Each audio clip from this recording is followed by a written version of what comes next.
উজান গ্রাম, শত বছরের পুরনো এই হাটটিকে ঘিরে আজকে আমাদের এই ভিডিও।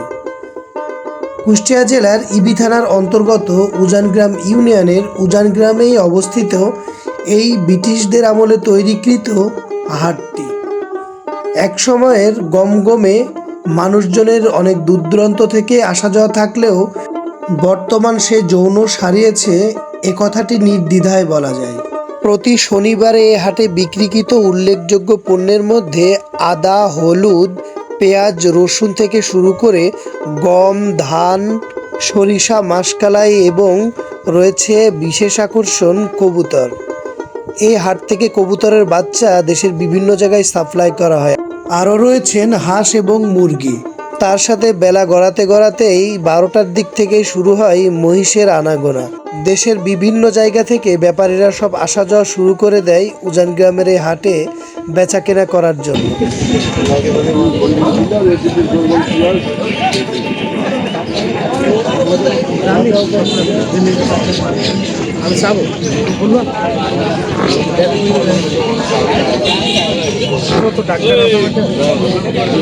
এই হাট আমার আব্বার মুখে শুনেছি ব্রিটিশের আমলে হাট। ব্রিটিশ আমলে হাটের বর্তমান কি অবস্থা? দাম তো ভালো, তাই? আচ্ছা, ওই সে আগের ঐতিহ্য কি এখন আছে না? নাই, আগের ঐতিহ্য আর নাই। আগে প্রচুর মানুষের তো গমগমে ভাব ছিল, গরু মহিষ একসাথে। এক সময় গরু এবং মহিষ একই সঙ্গে হাটে বিক্রি হলেও বর্তমানে শনিবারে এই গরুর হাটটি না লেগে এই হাটটি চলে যায় আলামপুর বালিয়াপাড়াতে। এখন শুধু শনিবারে এই হাটটিতে মহিষের হাটটি জমজমাটভাবে বেঁধে থাকে। এখানে বিভিন্ন জায়গা থেকে ক্রেতা এবং বিক্রেতারা আসেন কেনাবেচা করার জন্য। জোড়া কত? জোড়া কত?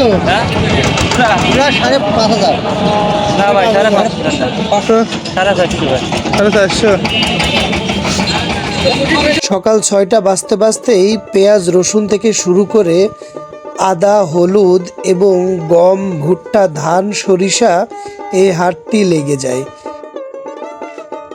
এর সাথে সাথে দেশি হাঁস, মুরগি সহ কবুতর এবং ছোট বাচ্চা কবুতর বিক্রির জন্য হাট বসে যায় অতি দ্রুত।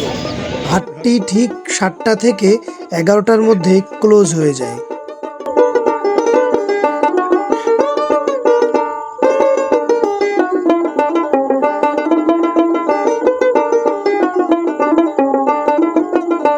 এই হাটটিতে আরও পাবেন মাটির তৈরি ব্যাঙ, ঢাকুন, মালসা, ঢুকসা ইত্যাদি।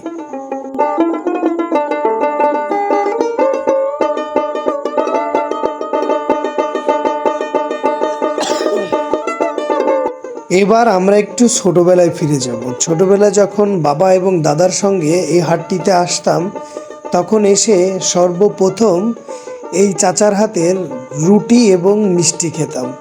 সত্যি এটা যেন আমার মতো অনেকেই করেছে, এই স্মৃতিটা সবার মনে পড়বে। সত্যি স্মৃতিটা যেন মনে রাখার মতো। যাই হোক বন্ধুরা, দেশ এবং বিদেশ থেকে, ফেসবুক এবং ইউটিউব থেকে যে যেখান থেকেই দেখছেন, আমাদের ফেসবুক পেজ এবং ইউটিউবের সঙ্গে একটি ফলো এবং সাবস্ক্রাইব করে আমাদের পরিবারে যুক্ত হয়ে যান এবং খুব শীঘ্রই দেখা হবে আপনারই এলাকায়, আপনারই গ্রামে। Thank you.